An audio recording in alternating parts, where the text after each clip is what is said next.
আপনি দেখেছেন বোমা যেভাবে একটা জায়গায় বাস্ট হয়, বৃষ্টির ঠিক তদ্রূপ একটা জায়গায় বাস্ট হয়েছে। এই ধরনের আযাব আল্লাহ তাআলা সচরাচর সব জায়গায় দেন না। আল্লাহ রাব্বুল আলামিন একটা পরীক্ষা নিয়েছেন পাকিস্তানের। এই বৃষ্টি বাস্ট হওয়ার মধ্য দিয়ে একটা জায়গায় হঠাৎ করে পতিত হওয়ার কারণে এমন একটা দুর্বিষহ পরিস্থিতির সৃষ্টি হয়েছে, যেটা পাকিস্তানকে এতটা কাঁদিয়েছে। 25-এর এই সময়টা আমি আগেও বলেছি, এখনো বলি, অনেকগুলো প্রাকৃতিক দুর্যোগ বিভিন্ন দেশে আসবে। প্রাকৃতিক দুর্যোগগুলো এজন্য আসবে কারণ অলরেডি ইহুদিরা লাল গরুগুলো কিনে প্রস্তুত রেখেছে। এগুলো জবাই করে এগুলোকে পুড়িয়ে সে ছাইগুলো ইহুদিদের ঘরে ঘরে ঘরে ঘরে ঘরে ঘরে সব বিতরণ করা হবে। আমরা ইদানিং দেখেছি যে পাকিস্তানে ভয়াবহ বন্যা, খায়বার পাখতুন সহ অনেক প্রদেশগুলো ডুবে গিয়েছে, অসংখ্য মানুষের প্রাণহানি হয়েছে। ভয়াবহ এই দুর্ঘটনা, আল্লাহর পক্ষ থেকে ভয়াবহ এই আযাব, এটা আমাদের জন্য একটা সতর্কীকরণ। পাকিস্তানে যেই দুর্বিষহ বৃষ্টি বর্ষণের কারণে আপনি দেখেছেন বোমা যেভাবে একটা জায়গায় বাস্ট হয়, বৃষ্টির ঠিক তদ্রূপ একটা জায়গায় বাস্ট হয়েছে। এই ধরনের আযাব আল্লাহ তাআলা সচরাচর সব জায়গায় দেন না। আল্লাহ রাব্বুল আলামিন একটা পরীক্ষা নিয়েছেন পাকিস্তানের পাখতুন সহ এই খায়বার প্রদেশ সহ বিভিন্ন প্রদেশের লোকদের উপরে আল্লাহ তাআলা বড় ধরনের একটা পরীক্ষা নিয়েছেন।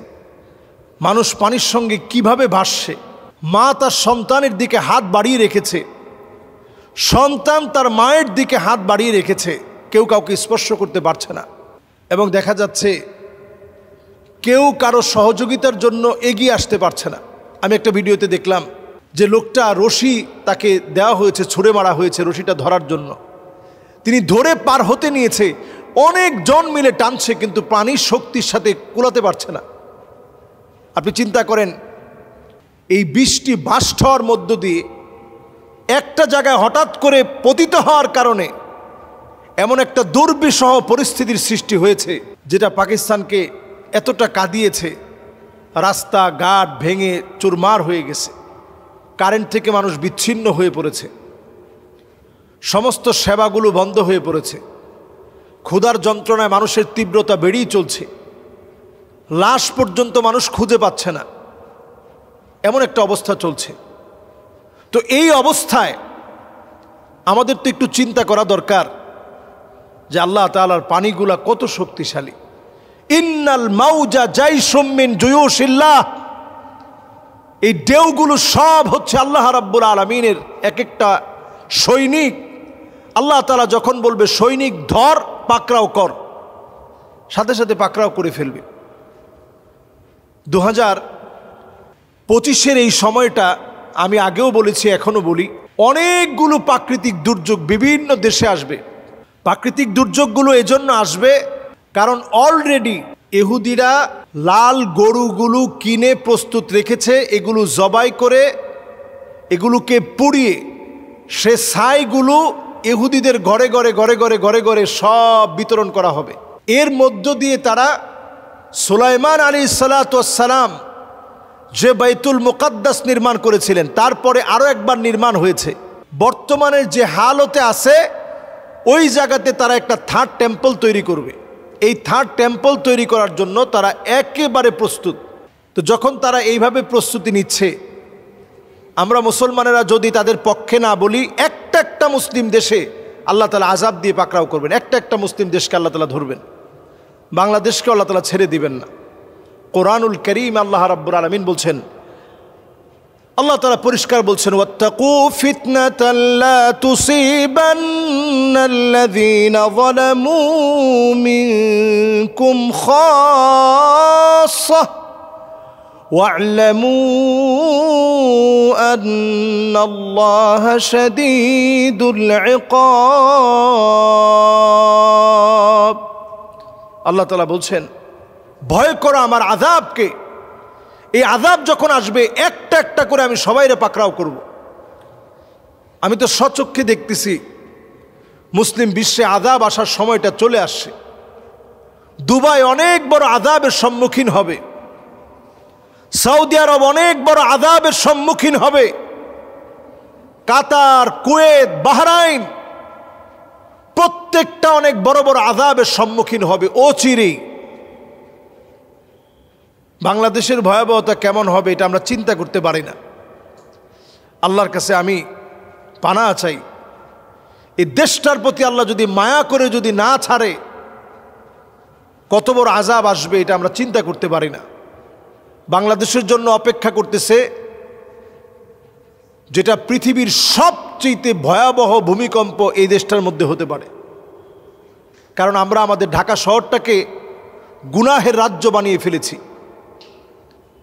আর এখনকার সময়ে মানুষের কোনো নিরাপত্তাই নেই। রক্তপাত, লুটতরাজ, হত্যা, অন্যায়, রাহাজানি, ছিনতাই, চাঁদাবাজি, এগুলো যদি আপনারা বন্ধ না করেন, আল্লাহ পাকের পক্ষ থেকে গজব আসবে। গজব আল্লাহর পক্ষ থেকে আসবে। এমন গজব আসবে যেই গজবকে আটকানোর মতো ক্ষমতা কারণে আল্লাহর কোনো আযাবকে আপনি আটকাতে পারবেন না। সেটা হতে পারে এই যে বৃষ্টি আসা, এই যে বৃষ্টি হঠাৎ করে পাকিস্তানে আজকে এই ভয়াবহ অবস্থা, এই বৃষ্টি বাংলাদেশে আসবে না এমনটা বলার তো কোনো সুযোগ নেই। বাংলাদেশের টেকটনিক প্লেটটা নড়বড়ে হয়ে গেছে এবং এটা যে কোনো মুহূর্তে ভয়ঙ্কর অবস্থায় যাবে এবং 9.5 মাত্রার একটা ভূমিকম্প মাআযাল্লাহ বাংলাদেশের দিকে হবে। যদি হয়, বাংলাদেশে কয়েক কোটি মানুষ মারা যাবে, কয়েক কোটি, এবং এই দেশটা 100 বছরের জন্য পৃথিবীর বিভিন্ন দেশ থেকে বিচ্ছিন্ন হয়ে যাবে। আল্লাহর কাছে পানাহ চাই। এদেশের অনেক মানুষ প্রবাসে আছে এবং আল্লাহর অত্যন্ত ভালোবাসার প্রিয় মানুষ এদেশের মানুষ। আমি কোরআনুল কারীম থেকে একটা আয়াত থেকে সবসময় বাংলাদেশের মানুষের জন্য জবাব পাই। আল্লাহ রাব্বুল আলামিন বলছেন, আওয়ালা ইয়ারাউনা আন্নাহুম ইফতানুনা ফি কুল্লি আমিন মাররাতান আও মাররাতাইন সুম্মা লা ইয়াতুবুনা ওয়ালা হুম ইয়াযাক্কারুন। প্রত্যেকটা বছর আল্লাহ রাব্বুল আলামিন একবার অথবা 2 বার আল্লাহ তাআলা শাস্তি দেন। আল্লাহ তাআলা এরপরে দেখতে চান কারা আল্লাহর দিকে ফিরে আসে, কারা আল্লাহর কাছে তাওবা করে। বাংলাদেশের অসংখ্য মানুষ আযাব আসার আগেই আল্লাহর কাছে ধর্ণা দেয়, আল্লাহ আপনি মাফ করে দেন, আল্লাহ আপনি ক্ষমা করে দেন। এজন্য দেশের মানুষকে আল্লাহ তাআলা হেফাজত করে। করোনাকালীন সময় থেকে নিয়ে প্রত্যেকটা বিপদ আপদে আপনি তাকায় দেখবেন অসংখ্য আল্লাহর গোলাম তাহাজ্জুদে চোখের পানি ছেড়ে আল্লাহর কাছে কাঁদে। মাজলুমদের পাশে সরাসরি গিয়ে দাঁড়াতে না পারলেও ফিলিস্তিনের পক্ষে জোরালোভাবে বাংলাদেশের মানুষ প্রতিবাদ করে। ইমানি হিম্মত থেকে যতটুকুন থাকা দরকার ছিল তা না থাকলেও অন্তত চেষ্টাটুকুন করে। এজন্য আল্লাহর একটু মায়া লেগে যায়। কোরআনুল কারীম আল্লাহ তাআলা স্মরণ করিয়ে দিয়েছেন, ওয়াত্তাকু ফিতনাতাল লা তুসিবান্নাল্লাযীনা যালামু মিনকুম খাসসাহ। আল্লাহ কাউরে ছাড় দিবেন না আযাব আসলে, কিন্তু তারপরেও বাংলাদেশকে বারবার ছাড় দেন। আল্লাহ তাআলা বুঝায় দেন, গোলাম আমার দিকে ফিরে আয়।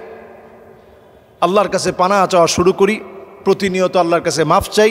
আল্লাহ তাআলা আমাদের গুনাহ খাতা মাফ করুক, আমাদেরকে আল্লাহ তাআলা কবুল করুক। ওয়া সাল্লাল্লাহু আলা সাইয়্যিদিনা মুহাম্মদ ওয়া আলা আলিহি ওয়া সাহবিহি আজমাইন। ওয়াসসালামু আলাইকুম ওয়া রাহমাতুল্লাহি ওয়া বারাকাতুহু।